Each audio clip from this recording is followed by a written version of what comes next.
Hello again, welcome back inside the Tier 4 studio here in Morgantown, West Virginia.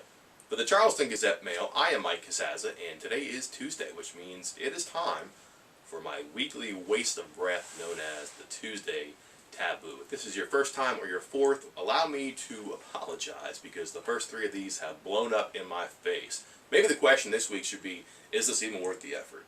But it is, because we're being bold. We're talking about the things people don't want to talk about. Never mind that there may be a reason why people aren't talking about it. We're here for a reason. And the reason is to right now review the first three and just clue you in on how things have gone. First week, first question, what if Georgia Southern beats West Virginia? Georgia Southern's pretty good, it turns out, was not that day. West Virginia much better, 44-0 win. So I drink the Kool-Aid a little bit, and I get to thinking, could West Virginia shut out a second straight opponent? No.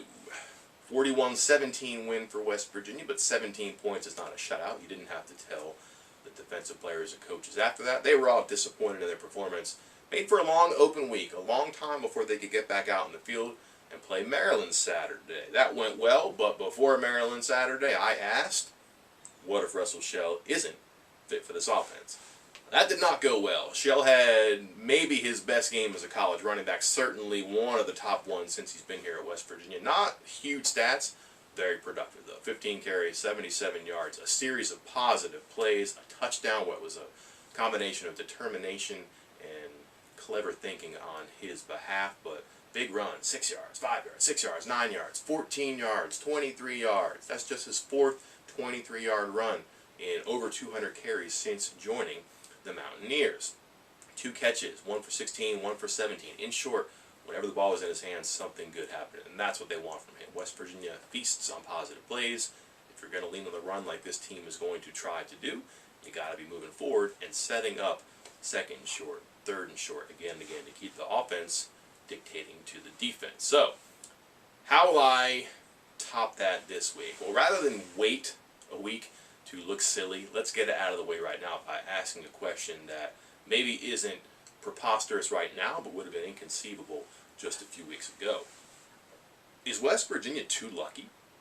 Think about the luck West Virginia had last year. Opponents did not miss field goals. Defenders couldn't catch interceptions. The other team recovered every fumble, whether caused by West Virginia or put on the turf by West Virginia. Just little things went against the Mountaineers every step of the way. That is due to change. Sooner or later, it's happened sooner. West Virginia has enjoyed exceptional luck this year. Let's look at just the kickers. Last year, 13 straight field goals by kickers to start the season. 7 of them were from 40 yards or longer. Those are hard kicks. This year, Liberty had maybe the best kicker in the FCS, an All-American. He missed his first 3. Maryland has the best kicker perhaps in the FBS. Brad Craddock didn't even get a chance to attempt a field goal. Unbelievable, right? Not so. In 3 games, West Virginia has seen 2 backup quarterbacks, and obviously Caleb Rowe and Fabian Upshaw were not up to the task of beating the Mountaineers. A combined 8 interceptions split evenly among them, not winning football. Now, do Kevin Ellison or Perry Hills or even Dax Garman lead Georgia Southern or Maryland to a win? Not necessarily. Is West Virginia's style as emphatic, as convincing? Are they as reputable right now if those starters or preferred quarterbacks in the case of Maryland are under center? Perhaps something to consider. But how about individual plays too? There have been a series of one snapshot moments that have illustrated West Virginia's luck so far. You can go through every game and find 1 or 2. Quarterbacks tripping on their feet. A receiver not looking 3 feet to the left to see wide open spaces. A running back actually looking 3 feet to the right and seeing pay dirt and dropping an option. And how about Saturday? Let's not take away the individual performance by Terrell Chestnut. As good a play as you'll see, especially leading 35-0. But he comes from one side of the field to the other, tracks down Brandon Ross at the end of a 55-yard run that could be a 56-yard run. Instead, Brandon Ross fumbles the ball through the back of the end zone. It's a turnover and a touchback West Virginia ball. But Chestnut didn't punch the ball out. Now, he pressured Ross. He tackled him. It wasn't a secure landing by Ross, and the pressure and the tackle caused him to just lose the ball. Those things happen. They're happening a lot for West Virginia. It's a charmed life. No one should apologize for that. Certainly they earned it. But if it comes around to good luck, is there a shelf life on that rabbit's foot? Is West Virginia too lucky? Is it misleading in any manner what West Virginia has accomplished when you consider how many extra possessions they've gotten by weird turnovers, by terrible decisions, by quarterbacks who just can't do the right thing. Do you have as large a margin of victory? Is the scoring differential, the scoring defense, where it is right now, if all these turnovers don't happen in the darn end zone? 3 of them Saturday by Maryland in the end zone. All questions to wonder.